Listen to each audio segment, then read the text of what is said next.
இருக்கை முன்னிட்டு தமிழகத்தின் பல்வேறு கோவில்களில் சிறப்பு வழிபாடுகள் நடைபெற்றன.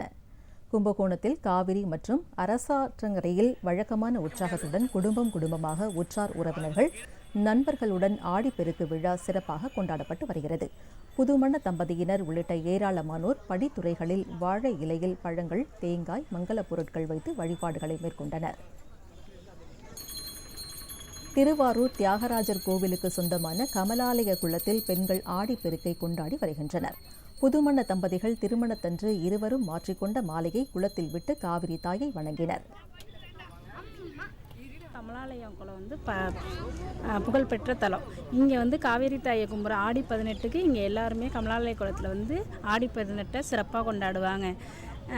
இங்கே பழம், பூ, சாமிக்கு எல்லாம் வச்சு கொண்டாடிட்டு காவேரி பகவானை நினச்சி நாங்கள் இங்கே குளத்தில் எப்பொழுதுமே நீர் இங்கே வற்றாது. அதனால் இங்கே கொண்டாடுறது மிக சிறப்பு. பெண்களுக்கு திருமணம் ஆகாதவங்களுக்கு திருமணம் ஆகுங்கிறது மிக சிறப்பு. இங்கே ஆடிப்பெருக்கை முன்னிட்டு திருப்பரங்குன்றம் சுப்பிரமணிய சுவாமி கோவிலில் காலை முதலே பக்தர்கள் குவிந்தனர். நீண்ட வரிசையில் காத்திருந்து பக்தர்கள் சுவாமி தரிசனம் மேற்கொண்டு வருகின்றனர். ஆடிப்பெருக்கு திருநாளை முன்னிட்டு மதுரை மாவட்டம் அழகர் கோவிலுக்கு வந்த பக்தர்கள் மலை மீது உள்ள நூபுர கங்கை தீர்த்தத்தில் புனித நீராடி வருகின்றனர்.